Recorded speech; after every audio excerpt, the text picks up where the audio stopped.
खबरों में आगे बढ़ेंगे। रामनगर में एक महिला कर्मचारी पर हमले की घटना से महिला सुरक्षा पर सवाल खड़े हो गए हैं। शुक्रवार सुबह ड्यूटी पर जाते समय रेलवे पटरी के पास एक युवक ने महिला पर पीछे से हमला कर छेड़खानी और मारपीट की तथा उसका फोन छीन लिया। महिला ने साहस दिखाते हुए खुद को हमलावर से बचाया और अस्पताल स्टाफ को घटना की जानकारी दी, जिसके बाद उसका उपचार कराया गया। पीड़िता की शिकायत पर पुलिस ने मामला दर्ज कर जांच शुरू कर दी है और आसपास के सीसीटीवी फुटेज खंगाले जा रहे हैं।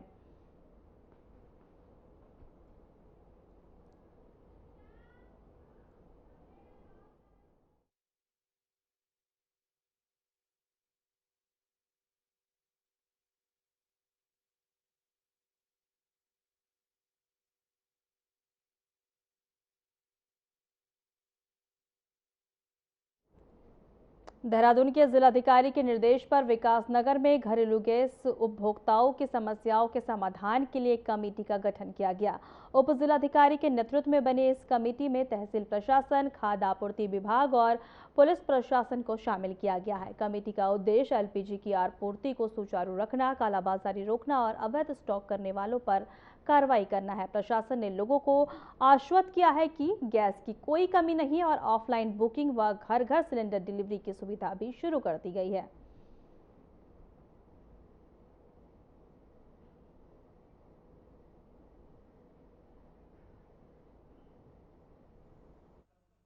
अभी जो घरेलू गैस की आपूर्ति को लेके जो विषय चल रहा था, उसको लेके कल जिलाधिकारी महोदय द्वारा एक कमेटी का गठन किया गया है, जिसमें हम सीओ साहब, पूर्ति विभाग और बाट माप विभाग के लोग शामिल हैं। इनके द्वारा जो घरेलू गैस की आपूर्ति है, इसको सुचारू किया जाना, कालाबाजारी जहाँ पे हो रही है उसको रोका जाना और कोई भी अगर इलीगल स्टॉक करता है तो उसके खिलाफ कार्रवाई की जानी है।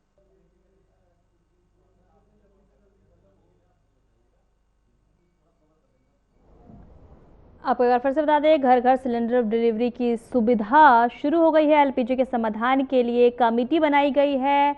विकासनगर से खबर सामने आ रही है। एलपीजी के समाधान के लिए कमेटी गठित कर दी गई है। अवैध स्टॉक करने वाले पर कार्रवाई होगी। अगर आपने अवैध स्टॉक कर रखा है तो घर घर जो है सिलेंडर डिलीवरी की सुविधा शुरू कर दी गई है। अवैध स्टॉक करने वाले पर कार्रवाई करेगी। घर घर सिलेंडर डिलीवरी की कमेटी की बैठक की गई है। दूसरी खबर की ओर बढ़ते हैं। मौसम में बदलाव के साथ रुड़की के राजकीय उप जिला चिकित्सालय में वायरल बुखार, खांसी, जुकाम के मरीजों की संख्या में तेजी में बढ़ोतरी हुई है। इस मामले में अस्पताल के अपर निदेशक डॉक्टर ए.के. मिश्रा ने बताया है कि मौसम के कारण वायरल संक्रमण फैल रहा है और इसके बचाव के लिए साफ सफाई, व्यक्तिगत स्वच्छता, ताजे फल और स्वच्छ भोजन का सेवन करना जरूरी है। उन्होंने यह भी बताया है कि अस्पताल में कई सुधारात्मक कदम जो हैं उठाए गए हैं, जैसे निजी एम्बुलेंस, दलालों और गतिविधियों पर रोक लगाना और अस्पताल परिसर की सफाई व्यवस्था में सुधार करना, ताकि मरीजों को बेहतर सुविधाएं मिल सके। मौसम में बदलाव आया है, सर्दी खत्म हो गई है, गर्मी की शुरुआत हो गई है। इस मौसम में मरीज बढ़ जाते हैं वायरल के, जो बुखार, जुकाम, खांसी, इस तरह के मरीज ज़्यादा आने लगे हैं। अतः बदलते मौसम को देखते हुए आप सबसे पहले ठंड से बचें और धूल से बचें। खाने में आप बासी खाना ना खाएं, ताजे फल खाएं, साफ सफाई का विशेष ध्यान रखें। सही में सुधार हुआ है। सबसे पहले तो एम्बुलेंस वालों की भीड़ अंदर लगी रहती थी, उनका आना अंदर बंद हो गया है। प्राइवेट वालों का वो अंदर नहीं आते अब। बाकी जो दलालों का अड्डा बना हुआ था वो भी कम हो गया है, बहुत कम हो गया है। इसके अलावा हमारे यहाँ जो साफ सफाई की व्यवस्था थी उसमें भी सुधार काफ़ी आया है। हमारे चिकित्सक टाइम पर आ रहे हैं, स्टाफ टाइम पर आ रहे हैं और मरीजों से अच्छा व्यवहार भी कर रहे हैं।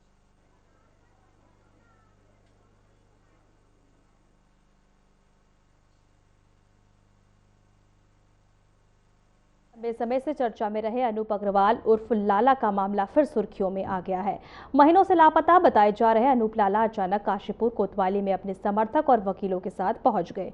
उन्हें गदरपुर विधायक अरविंद पांडे के साथ कोतवाली में देखा गया, जिससे मामले में नया मोड़ आ गया।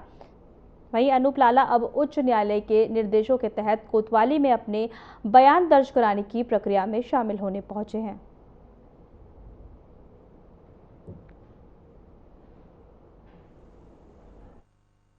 जो सालों से अपने माँ बाप से ना मिला हो, परिवार से ना मिला हो, और परिवार में जितने लोग हैं हर प्रत्येक व्यक्ति अलग अलग है, तो एक आशंका होती है, लेकिन ये भगवान की कृपा है कि चलो ये सही सलामत है।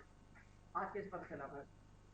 आज कैसे मालूम हुआ कि नहीं, आज अनूप जी का ही फोन आया मुझे। मैं तो निकल रहा था, देहरादून हमारी बैठक है कल, तो इन्होंने बताया कि ऐसे ऐसे मैं थाने जा रहा हूँ, मैं मिलना चाहता हूँ, तो मिला इनसे मैं। गैस को लेकर आम जनता गैस एजेंसियों पर बुकिंग के लिए पहुंच रही है, जिससे कई जगह भीड़ देखी जा रही है। इस मामले में खाद्य आपूर्ति विभाग के अधिकारी का कहना है कि गैस पर्याप्त मात्रा में उपलब्ध है और लोगों को घबराने की जरूरत नहीं है। उन्होंने बताया कि एजेंसियों पर ज्यादा भीड़ होने की वजह से थोड़ी परेशानी हो रही है। गैस की बुकिंग ऑनलाइन, व्हाट्सएप और इंडियन गैस ऐप के जरिए भी की जा सकती है। उन्होंने कहा है कि जल्द ही गैस की होम डिलीवरी कर दी जाएगी और अगर किसी को समय पर होम डिलीवरी नहीं मिलती है तो वह विभाग से संपर्क कर सकता है।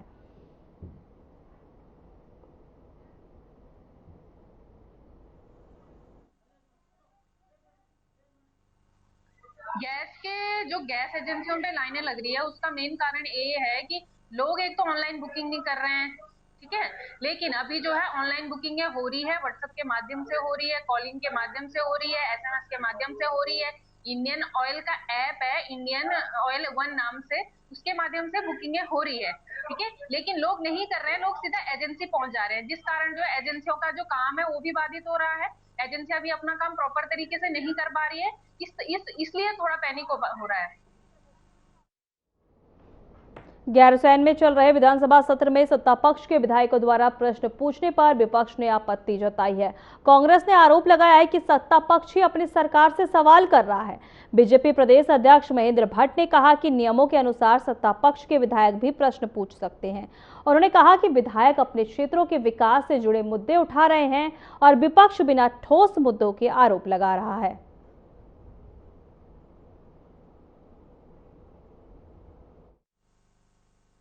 कांग्रेस पे प्रश्न नहीं होते हैं और सदन की एक गाइडलाइन होती है कि सत्ता दल का व्यक्ति भी प्रश्न पूछता है, और मैं कह सकता हूँ हमारे सांसद विधायकों ने जो प्रश्न पूछे थे उस पर सरकार ने बहुत सकारात्मक उत्तर दिया है, और विधायकों द्वारा प्रश्न क्षेत्र के विकास के लिए पूछे जाते हैं। तो जब कांग्रेस में विषय बचता ही नहीं है तो उन पूर्व प्रश्न बचते कहाँ थे?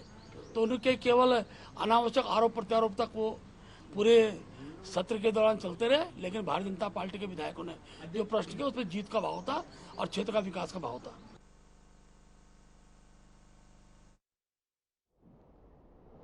विकासनगर में अवैध खनन रोकने गए वन अधिकारी के साथ अभद्रता और उन्हीं पर मुकदमा दर्ज करने के मामले में उच्च न्यायालय ने कड़ा रुख अपनाया है। न्यायमूर्ति राकेश थपलियाल की एक पीठ में विकासनगर कोतवाली ने पूरे स्टाफ को बदलने और संबंधित पुलिस अधिकारी को निलंबित करने के आदेश दिए हैं।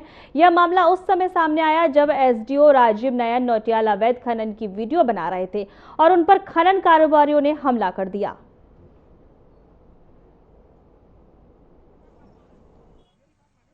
इस मारपीट के दौरान इनके द्वारा मेरे फ़ोन को भी क्षति पहुंचाई गई है, जिस फ़ोन से मैं इनके फ़ोटोज़ ले रहा था जो अवैध खनन कर रहे हैं। तो आप देख पा रहे हैं कि मैं अभी इस समय मुझे भी अपने अधिकारियों से या अन्य व्यक्तियों से संपर्क करने में कठिनाई आ रही है, क्योंकि मेरे फ़ोन को इन्होंने तोड़ दिया है।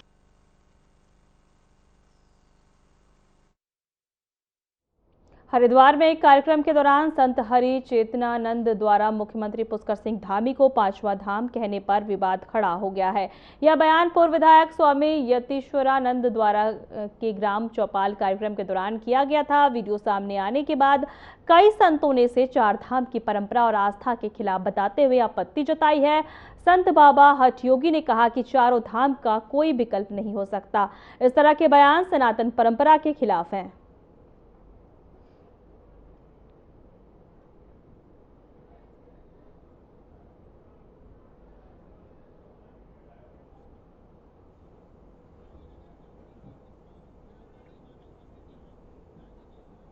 वो व्यक्ति एक चौपाल के ऊपर प्रदेश को मुख्यमंत्री को पांचवा धाम कहे, और जिस धाम के पीछे पहले ही इतना बवाल हो चुका था। अरे जब आप दिल्ली में केदारनाथ धाम एक में उसमें उद्घाटन में चले गए थे तो कितना बवाल हुआ था। बवाली नहीं हुआ था, संभलता नहीं आ रहा। पंडे सब खिलाफ हो गए थे केदारनाथ के और बाकी लोग। यतीश्वरानंद जी मेरे पास आए कि महाराज इसे संभालिए किसी तरह से। हमें खुद आगे आके मोदी जी ने खुद अपने मंत्रिमंडल की बैठक बुला के कहा, प्रस्ताव पास किया कि 4 धाम का कोई विकल्प नहीं हो सकता।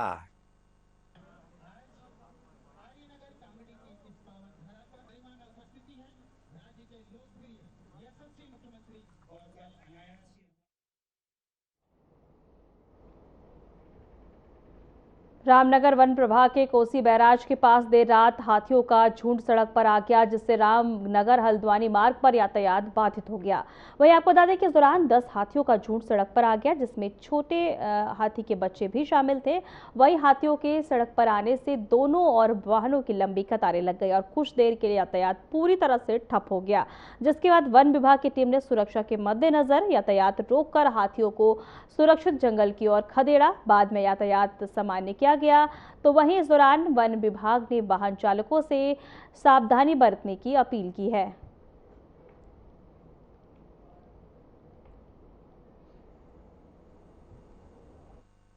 बिल्कुल हाथी हैं यहाँ पर, 10 हाथी करीब हैं जो हमारे काउंट में आए हैं। 10 से ज़्यादा भी हो सकते हैं, उसमें बच्चे भी हैं छोटे छोटे।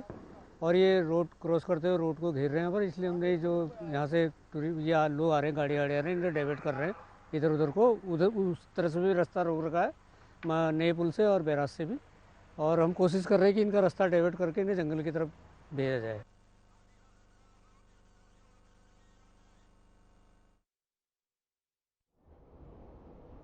पश्चिम एशिया के चल रहे युद्ध का असर अब भारत के उद्योगों पर भी दिखने लगा है, जिससे पीएनजी की सप्लाई में भारी कमी आ रही है। वहीं आपको बता दें कि कतर और ईरानी हमले के बाद गैस उत्पादन बंद होने की कगार पर है, वहीं जिससे भारत की होने वाली 40% गैस आपूर्ति रुक गई है, जिसके तहत सिडकुल और पंतनगर में 200 उद्योगों में पीएनजी और एलपीजी गैस की कमी के कारण उत्पादन 30 से 40% घट गया है और उद्योगों को रोजाना करोड़ों रुपए का नुकसान हो रहा है, जिस पर उद्योगपतियों के मुताबिक अगर युद्ध की स्थिति रही तो जल्द ही उद्योग बंद करने की नौबत आ जाएगी।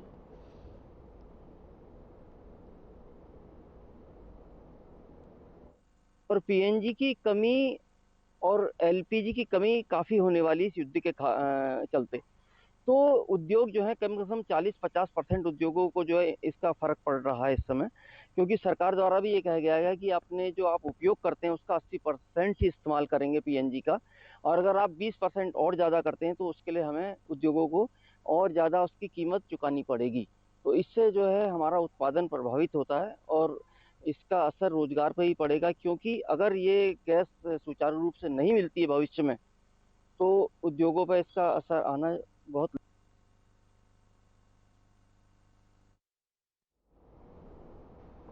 काशीपुर के महाराणा प्रताप चौक पर भीषण आग लगने से हड़कंप मच गया है। तो आपको बता दें कि सुबह 6:30 बजे साइकिल मरम्मत की 2 दुकानें और एक फूल की दुकान में अचानक आग लग गई है, जिससे दुकानों में रखा सामान जलकर राख हो गया है। तो वहीं आग की सूचना मिलते ही फायर ब्रिगेड की टीम मौके पर पहुंची और कड़ी मशक्कत के बाद आग पर काबू पाया। हालांकि आग के कारण का अभी तक कोई पता नहीं चल पाया है। तो वहीं इस घटना में भारी आर्थिक नुकसान की सूचना मिल रही है, जिस पर पुलिस और प्रशासन मामले की जांच में जुटे हुए हैं।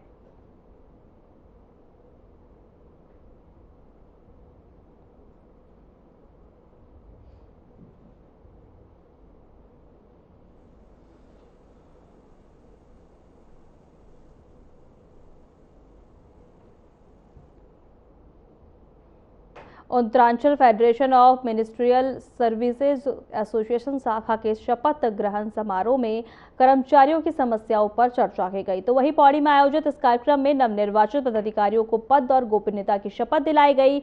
आपको बता दें कि एसोसिएशन के प्रदेश अध्यक्ष मुकेश बहुगुणा ने पदाधिकारियों को शपथ दिलाने की बात कहा कि पुरानी पेंशन बहाली समेत अन्य समस्याओं को प्राथमिकता से हल किया जाएगा। और साथ ही इस मौके पर मुख्य चिकित्सा अधिकारी डॉक्टर शिव मोहन शुक्ला ने कर्मचारियों को सरकारी कार्यालयों के ऋण बताते हुए उनकी समस्याओं का समाधान करने का आश्वासन दिया है। जो पहला जो बिंदु है कि आज यहाँ पे शपथ ग्रहण में सब प्रदेश और मंडल कार्यक्रम में धन्यवाद करूंगा जो दूर दराज से यहाँ पे हमारे बीच आए, जनप्रतिनिधि लोग आए, समस्त विभागों के अध्यक्ष, महामंत्री और सदस्य यहाँ पे पहुंचे। और मुख्य ये था कि आज शपथ ग्रहण हुआ, उसके बाद यहाँ पे तमाम बिंदु यहाँ पे आए, जैसे पुरानी पेंशन हो, गोल्डन कार्ड हो, ACP हो, तमाम सब विभागों में अलग अलग ज्वलन मुद्दे हैं, सभी लंबित पड़े हुए। तो जनपद हमारा ये कहना है कि सभी विभागों में हम भ्रमण करेंगे और भ्रमण के दौरान यहाँ पे अपना एक प्रस्ताव बना के प्रदेश कार्यक्रम देंगे। आज जनपद पौड़ी का म्युनिसिपल फेडरेशन का शपथ ग्रहण समारोह था और बहुत खुशी होती है जब अपनी जड़ों से हम जुड़ते हैं, जब अपने सदस्यों के बीच में हम जाते हैं, जब हम सदस्यों की पीड़ाओं को सुनते हैं, उनके मुखर से जो उनके पीड़ा निकलती है तो उनको सुनते हैं। और निसंदेह रूप से आज प्रदेश का म्युनिसिपल फेडरेशन एक सर्वोच्च संगठन के रूप में अपनी साख को बना चुका है। आपके पोर्टल के माध्यम से अनुरोध करूंगा माननीय मुख्यमंत्री जी से इन चीजों को देखें और हम सरकार की जो सरकार के साथ जो हमारी द्विपक्षीय वार्ता जो हुई है उसको कहीं ना कहीं शासनादेश के रूप में परिलक्षित करें और हमें अपना मांगे ताकि हम लोग आंदोलन। रामनगर के कोटाबाग मार्ग पर शुक्रवार शाम बेल पड़ाव के पास कार और बाइक की जोरदार टक्कर में 30 वर्षीय युवक की दर्दनाक मौत हो गई। मृतक की पहचान हिमांशु टमटा निवासी सेमल चौर बेल पड़ाव के रूप में हुई है। प्रत्यक्षदर्शियों के अनुसार टक्कर के बाद बाइक कार में फंस गई और कुछ ही दूरी पर घिसटती चली गई। सूचना मिलने पर स्थानीय लोग मौके पर पहुंचे और पुलिस को खबर दी। घायल युवक को 108 एम्बुलेंस से रामनगर के संयुक्त चिकित्सालय लाया गया, जहां डॉक्टर हिमानी ने उस मृत घोषित कर दिया उसे। पुलिस ने मामले की जांच शुरू कर परिजनों को सूचना दे दी।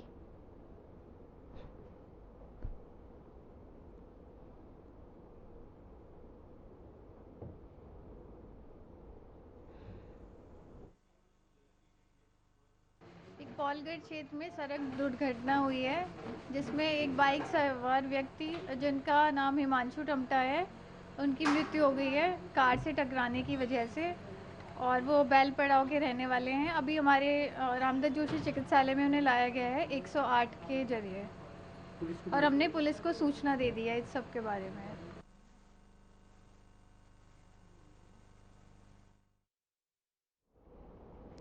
फिलहाल वक्त हो चला है छोटे से ब्रेक का।